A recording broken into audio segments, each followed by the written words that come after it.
अच्छा जी, last clip में हमारे पास वीक 7 का फर्स्ट क्लिप था। उसमें हमने कोफिशिएंट ऑफ मीन डेविएशन का इंट्रोडक्शन पढ़ा था और हमने एक एग्जांपल सॉल्व की थी और हमने स्टेप्स पढ़े थे कि हमने coefficient of variation ungrouped data का कैसे फाइंड आउट करते हैं।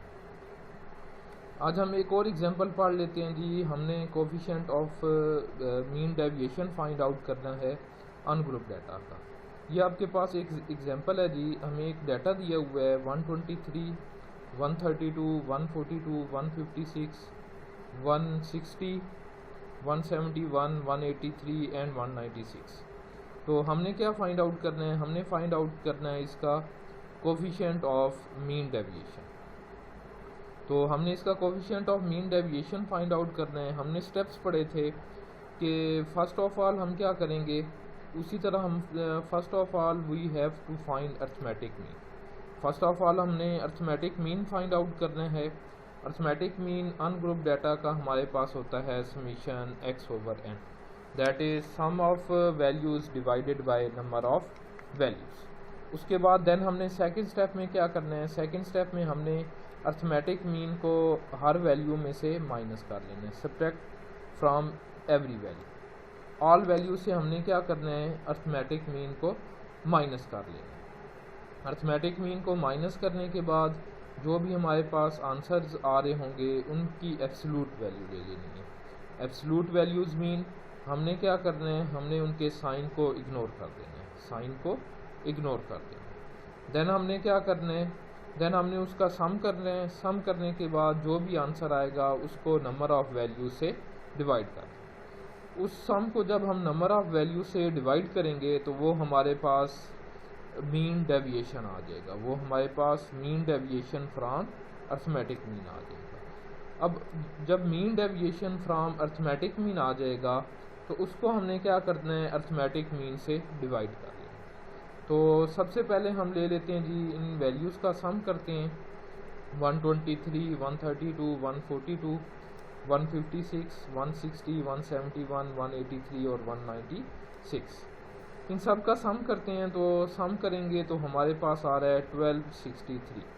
उसके बाद हम देखते हैं कि हमारे पास नंबर ऑफ़ वैल्यूज़ कितनी हैं। 1 2 3 4 5। अच्छा जी, नंबर ऑफ़ वैल्यूज़ जो हैं वो हमारे पास 8 हैं। तो हम इसको डिवाइड कर लेते हैं। x bar summation x by n, that is 1263 divided by n। Divide करेंगे तो ये आपके पास आ जाएगा 167.875। तो x बार की वैल्यू आपके पास आ गई 157.875। अब हमने क्या करना है? हमने करना ये है कि हमने x की हर वैल्यू में से 157.875 जो है वो माइनस कर लेना है। तो हमने 157.875 जो है वो हर वैल्यू में से माइनस कर लेना है। 123 माइनस 157.875, तो ये आपके पास आ जाएगा -34.875। देन 132 माइनस 157.875, ये आपके पास आ जाएगा 25.875। सिमिलरली इन सब में से जब हम माइनस कर लेंगे तो ये हमारे पास कुछ वैल्यूज़ आ जाएंगी। ये हमारे पास कुछ वैल्यूज़ आ गई। अब हमने इन वैल्यूज़ का हमने एब्सोल्यूट वैल्यूज़ ले लेंगे। तो एब्सोल्यूट वैल्यूज़ मीन हमने क्या करना है? साइंस को इग्नोर कर देना है। जो भी नेगेटिव होगा उसको पॉजिटिव में कन्वर्ट कर देना और पॉजिटिव को पॉजिटिव में ही रहने देना। तो ये हम इसका एब्सोल्यूट ले लेंगे, that is x minus x bar का मार्क, यानी कि absolute value of x minus x bar, यानी कि x माइनस 157.875। अगेन आपको बताता चलूँ कि ये ज़रूरी नहीं है कि हर क्वेश्चन में आपके पास 157.875 आए। जैसे लास्ट जो हमने एग्जांपल सॉल्व की थी उसमें x बार की वैल्यू 80 थी, तो हमने हर वैल्यू में से 80 को माइनस किया था। यहाँ पे आपके पास 157.875 है, तो हमने 157.875 को हर वैल्यू में से माइनस करने के बाद इसका मार ले लेंगे। मार लेने के बाद ये हमारे पास कुछ वैल्यूज़ आ गई हैं। ये वैल्यूज़ आ गई हैं। अब हमने इन सब वैल्यूज़ का सम कर लेंगे। इन सारी वैल्यूज़ का जब हम सम करेंगे तो ये हमारे पास आ रहा है 157, that is summation x minus x bar का माड जो है वो आपके पास इक्वल टू है 157। उसके बाद हमने मीन डेविएशन के लिए इसको नंबर ऑफ़ वैल्यूज से डिवाइड कर देना है। नंबर ऑफ़ वैल्यूज़ जो हैं वो 8 हैं, 8 से डिवाइड करेंगे तो ये आपके पास आ जाएगा 19.625, यानी कि मीन डेविएशन की वैल्यू जो है वो आपके पास आ गई है 19.625। उसके बाद लास्ट स्टेप में क्या बताया था कि coefficient of mean deviation find out करने के लिए हम summation x minus x bar का माड डिवाइड बाय n और whole divided by x bar, that is mean deviation divided by x bar. यहाँ पे मीन डेविएशन जो है वो 19.625 आया था और मीन जो है वो आपके पास था 157.875। तो जब हम डिवाइड करेंगे तो हमारे पास आंसर आ जाएगा 0.1243, दैट इज़ आपके पास कोफिशिएंट ऑफ मीन डेविएशन जो है वो आपके पास आ गया है 0.1243।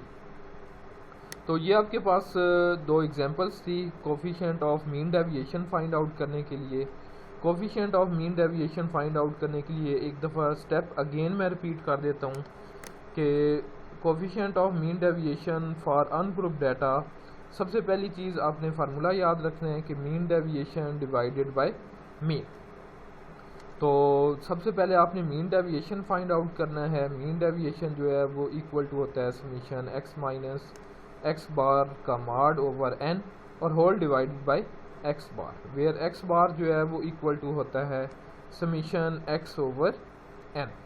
तो जो हमारे पास स्टेप्स हैं, सबसे पहले स्टेप में आपने क्या करना है, अगेन रिपीट कर रहा हूँ स्टेप्स, कि सबसे पहले आपने x बार फाइंड आउट करना है। x बार कैसे फाइंड आउट करना है, समीशन x ओवर n, यानी कि sum of values divided by number of values. Second step में आपने क्या करना है, हर वैल्यू में से अर्थमेटिक मीन को माइनस कर लेना है। हर वैल्यू में से अर्थमेटिक मीन को माइनस करना है और एब्सोल्यूट वैल्यू ले लेनी है, यानी कि उसका मैग्नीट्यूड ले लेना है, यानी कि आपने साइन को इग्नोर कर देना है, x माइनस एक्स बार। उसके बाद नेक्स्ट स्टेप में क्या करना है, जो भी आपके पास ये कॉलम वैल्यूज़ आ रही होंगी x माइनस एक्स बार के माड की, उसका आपने क्या कर लेना है, सम कर लेना है। तो स्टेप 3 में आपने क्या कर लेना है, सम कर लेना है x माइनस एक्स बार के माड का। x माइनस एक्स बार के माड का सम करने के बाद नेक्स्ट स्टेप में, फोर्थ स्टेप में आपने क्या करना है जी, डिवाइड करना है x माइनस एक्स बार के माड को number of values. Number of values से डिवाइड करने के बाद आपके पास जो भी आंसर आ रहा होगा उसको अर्थमेटिक मीन से डिवाइड कर लेना है, उसको अर्थमेटिक मीन से डिवाइड कर लेना। तो ये हमारे पास कोफिशिएंट ऑफ मीन डेविएशन को फाइंड आउट करने के स्टेप्स थे। आप अगर स्टेप्स याद रखोगे तो कैलकुलेशन इतनी डिफ़िकल्ट नहीं है, जस्ट आपने स्टेप्स याद रखने हैं और इन स्टेप्स को यूज़ करके coefficient of mean deviation find out कर लेंगे। उसके बाद हमारे पास है जी coefficient of mean deviation for group data. तो coefficient of mean deviation for group data, formula हम देख लेते हैं। Coefficient of mean deviation for group data जो है वो इक्वल टू होता है summation f into x minus x bar over summation f और whole divided by x bar, where f जो है वो आपके पास फ्रिक्वेंसी है और x बार जो है वो अर्थमेटिक मीन है, और अर्थमेटिक मीन जो है वो इक्वल टू होता है summation fx over summation f। ठीक है, तो ग्रुप डाटा के लिए आपके पास जस्ट जो है f का जो है इंक्लूड हो जाएगा, क्योंकि ग्रुप डाटा तभी बनता है जब आपके पास फ्रिक्वेंसी जो है वो इन्वॉल्व हो।